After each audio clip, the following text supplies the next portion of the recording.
प्रिय भक्तों, इस वीडियो में हम आपको कबीर बीजक मूल अर्थ सहित प्रथम प्रकरण रमैनी प्रथम पाठ रमैनी चंद्रा 16-17 हम आपको हिंदी में अर्थ सहित हम आपको गाकर सुनाने वाले हैं, जो आपको सुनकर काफ़ी आनंद मिलेगा। वीडियो के लास्ट डेट तक ज़रूर बने रहिएगा ताकि आपको सारी जानकारी सही तरीके से मिल सके और बेल वाली घंटी दबाना मत भूलें ताकि आपको सारी नोटिफिकेशन हमेशा मिलती रहे। तो प्रिय भक्तों, सुनिएगा। बड़ सो पापी आही गुमानी, पाखंड रूप छलऊ नर जानी। बावन रूप छलऊ बलि राजा, ब्राह्मण कीन कौन को काजा। ब्राह्मण ही सब कीन्ही चोरी, ब्राह्मण ही को लागन खोरी। ब्राह्मण कीनो वेद पुराना, कैसे हूँ के मोहि मानुष जाना। एक से ब्रह्म है पंथ चलाया, एक से हंस गोपाल ही गाया। एक से शंभु पंथ चलाया, एक से भूत प्रेत मन लाया। एक से पूजा जैन बिचारा, एक से निहुर निमाज गुजारा। कोई काहू को हटा न माना, झूठा खसम कबीर न जाना। तन मन भजी रहूं मोरे भक्ता, सत्य कबीर सत्य है वक्ता। आपहु देव आपु है पाती, आपहु कुल आपहु है जाति। सर्वभूत संसार निवासी, आपहु खसम आपु सुखवासी। अकाइत मोहि भयल युग चारी, काके आया गए कहो पुकारी। कबीरदास जी कहते हैं कि वो सबसे बड़ा पापी है जो अपने आप को जन्म से ही पवित्र मानकर अभिमान करता है। ऐसे लोग अपनी पाखंडी छवि मानकर जनमानस को छलते हैं। एक ब्राह्मण ने तो अपना वामन रूप बनाकर सरल हृदय और धर्मात्मा बलि को छला था। एतएव छली ब्राह्मणों ने किसका कल्याण किया? वस्तुतः ऐसे ब्राह्मणों ने ही मानवता के नाम पर सब कुछ चुरा लिया और लोगों के बीच भेदभावना, छुआछूत आदि ओछी बातें फैलाई। अर्थात किसी के मन में यह बैठा देना कि जन्मजात नीच या अछूत तुम ही हो बहुत बड़ा पाप है और सरासर उसके आत्मविश्वास की चोरी है। अतएव ऐसे ब्राह्मण ही दोषी हैं। यहाँ तक कि धर्मशास्त्रों की रचना भी इस ढंग से किया कि किसी प्रकार संसार के मानव उन्हें सर्वश्रेष्ठ माने और हमेशा मानकर पूजा करते रहे।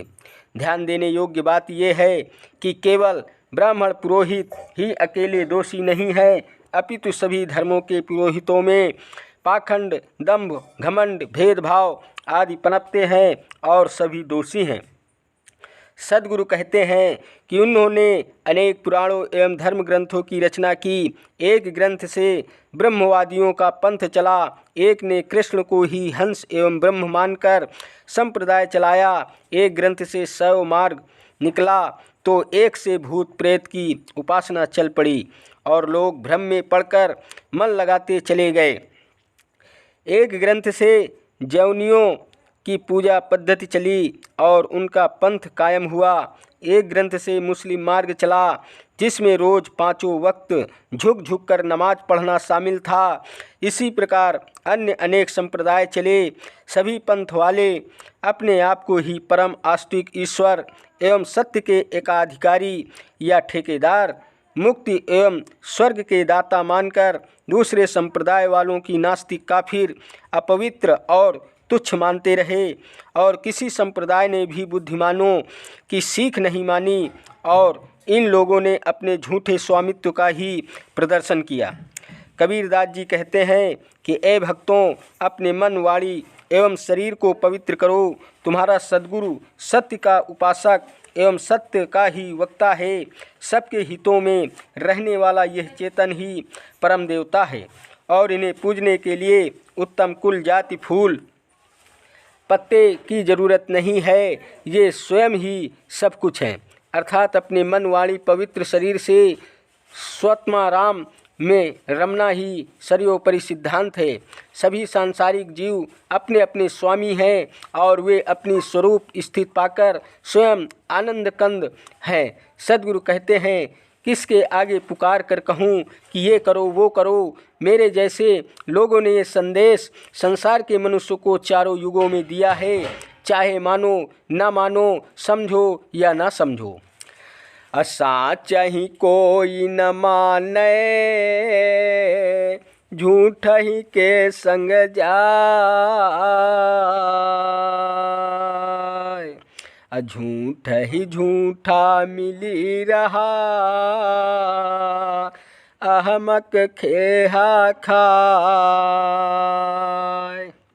कबीरदास जी कहते हैं कि सत्य का कोई नहीं मानता। सब लोग मिथ्या महिमा के घमंड में पड़कर असत्य के पीछे भागे जा रहे हैं।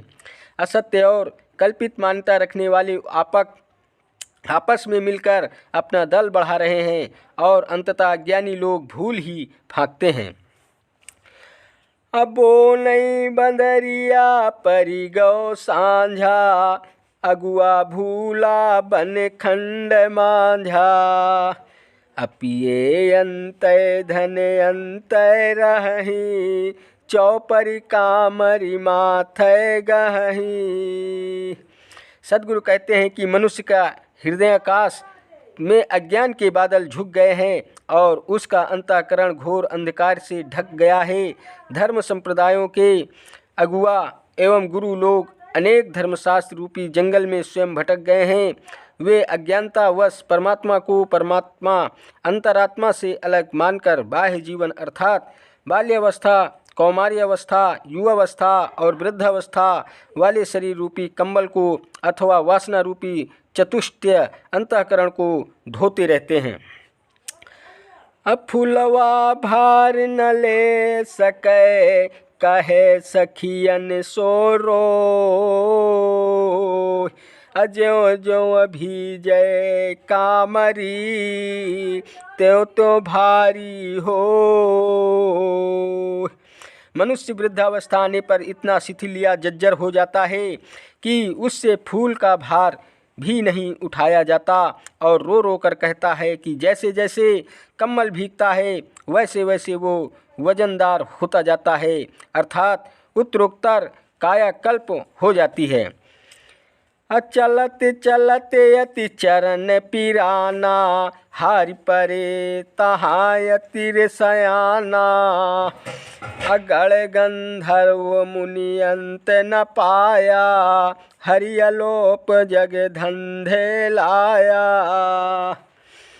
अगहनी बंधन बाण न सूझा, थाक परे तहाँ किछऊ न बूझा। अब भूल परे जिये अधिक डराई, रजनी अंध कोप होई आई। माया मोय उहाँ भर पूरी, दादुर दामिनी पवन अपूरी। अबर सै तपय अखंडित धारा, रन भयावन कछु न आधारा। कबीरदास जी कहते हैं कि परमात्मा को अंतरात्मा से पृथक मानकर उसी की खोज में भटकते भटकते मनुष्य का शरीर जीर्ण हो जाता है, परंतु वो अर्थात परमात्मा नहीं मिलता। बड़े बड़े ज्ञानी भी उसकी तलाश में भटकते हुए हताश होकर बैठ जाते हैं। मुनि और गंधर्व भी उसका रहस्य नहीं समझ सके और परमात्मा को अपने से दूर और गायब समझकर उसी की खोज में धंधे में पड़े रहे। अपना प्राप्तव्य अपने से अलग तथा देश और काल की दूरी में समझना मानो अपने लिए गहन बंधन है। ऐसे लोगों को कल्याण पथ भी नहीं सूझता, अर्थात कुछ नहीं सूझता। नाना मत मतांतरों में पढ़कर और गुरुओं और पुरोहितों की घोषणा से भयभीत होकर लोग डरते गए कि यदि शास्त्रादि पर शंका करेंगे तो नास्तिक माने जाएंगे। अतः उनके हृदय में अज्ञान रूपी घोर रात छा गई और उनके लिए जगत अंधा कुआं हो गया। ऐसे लोगों का मन माया मोह से परिपूर्ण हो जाता है। बरसाती मेढकों में के समान टर टर करते हुए नाना मतों के प्रवक्ता और उनके वाग्जाल की चमक दमक में फंसे हुए लोग कल्पना लोक में पड़कर चौंधिया गए हैं और वाणियों की झंझावत उन्हें झकझोर रही है। इस प्रकार सुलझाने वाली कल्पित वाणियों की अखंड धारा वरस रही है और अज्ञान की इस भयानक रात में जीवों को उद्धार का कोई आधार नहीं दिख रहा है। सब लोग जहड़ाइया अंधा सब भुलान, कहाँ कोई ना माने सब ये कै माही समान। कबीरदास जी कहते हैं कि लोग विवेक शून्य हो गए हैं, इसलिए वे आत्मस्वरूप को भूल गए हैं और अपनी महत्ता को खो चुके हैं। कोई सच्ची बात नहीं मान रहे हैं एवं सब एक ही अंधविश्वास रूपी सागर में समा गए हैं। जैसे जीवे आप मिले ऐसे कोई, बहुत धर्म सुख हृदया होई। जासु बात राम की कही, प्रीत न काहूँ सो निर्बही। ये कै भाव सकल जग देखी, बाहर परे तो हो ये विवेकी। विषय मोह के फंद छोड़ाई, तहाँ जाए जहाँ काट कसाई। आहे कसाई छुरी हाथा, कैसहु आवे काटो माथा। मानुष बड़ा बड़ा होई आया, एक पंडित सब पढ़ाया। पढ़ना पढ़ो धरो जनि गोई, नहीं तो निश्चय जाहु बिगोई। यदि जीव को स्वयं जैसा कोई समझने वाला मिलता है तो उसके जीवन में धर्म का सच्चा स्वरूप प्रकट होता है और उसका हृदय वास्तविक सुख से भर जाता है। तात्पर्य यह है कि जैसे गुरु का बोधपूर्ण सच्चा व सरल हृदय होता है, यदि वैसा ही सहृदय जिज्ञासु शिष्य मिलने पर दोनों के सत्संग से धर्म की अत्यंत बुद्धि होती है और वही आंतरिक या आध्यात्मिक सुख प्राप्त करते हैं। सद्गुरु जी कहते हैं कि जैसे जिसे भी मैंने राम तत्व की शिक्षा दी या निज स्वरूप की वास्तविकता बताई, उसे किसी ने समर्पित भावना से प्रेम निर्वाह नहीं किया और फालतू समझा। स्वरूप ज्ञान की बातों को सुनने वाले कम हैं और सुनकर भी धारण करने वाले और कम हैं।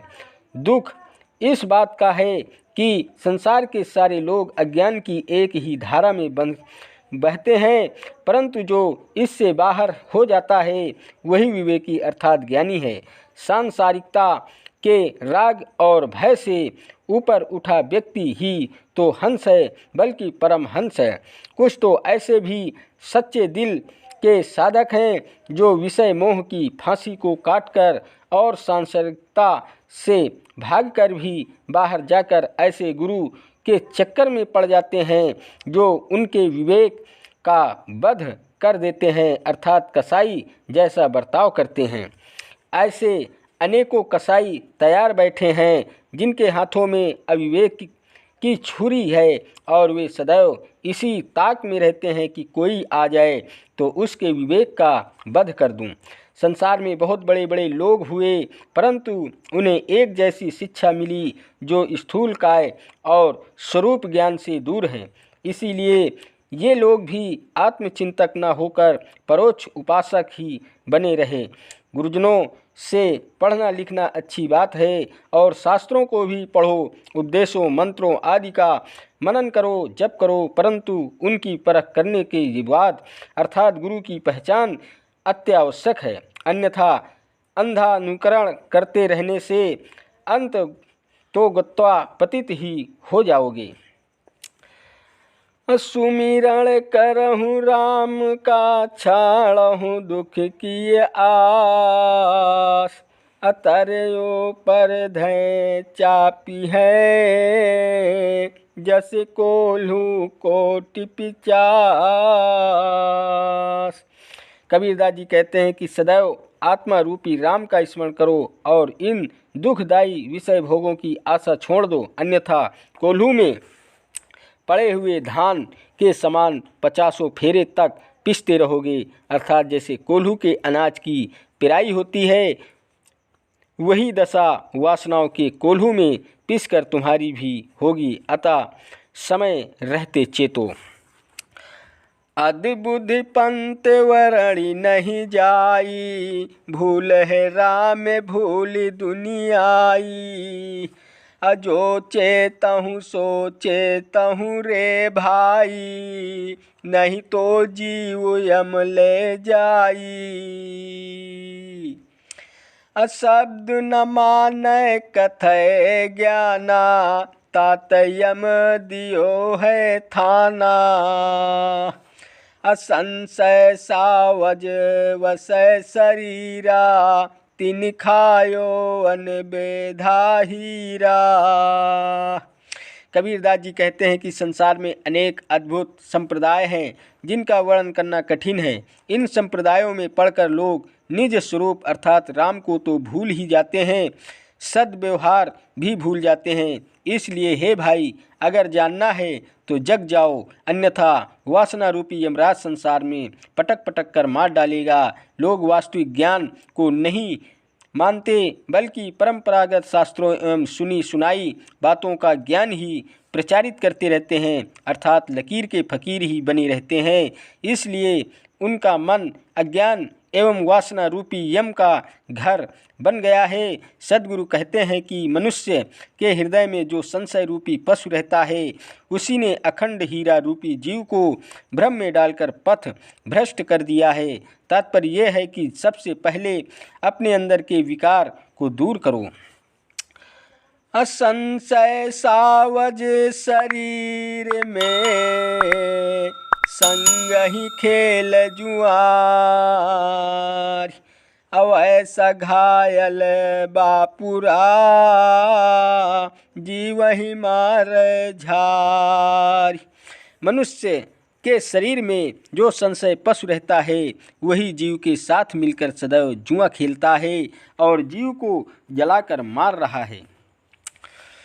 अनहद अनुभव की करी आशा, ई विपरीत देखहूँ तमाशा, यह तमाशा देखहूँ रे भाई, जहवा शून्य तहाँ चली जाई। अशून्य ही बंछय शून्य ही गयऊ, हाथा छोड़ बेहाथा भयऊ। असंशय सावज सकल संसारा, काले अहेरी सांझ सकारा। कबीरदास जी कहते हैं कि हे दृष्टा, यह तमाशा तो देखिए कि संशय प्रगति ग्रसित संसारी जीव सब निसंशय करने वाले सत्संग से विमुख होकर अनहद के अनुभव की आशा करता है। अर्थात मानव मस्तिष्क में काल्पनिक झंकार, शंख, भेरी, सहनाई आदि 12 प्रकार के पापों की कल्पना करता है और उसे ही ब्रह्म ध्वनि मानकर सच्चा अनुभव समझाता है।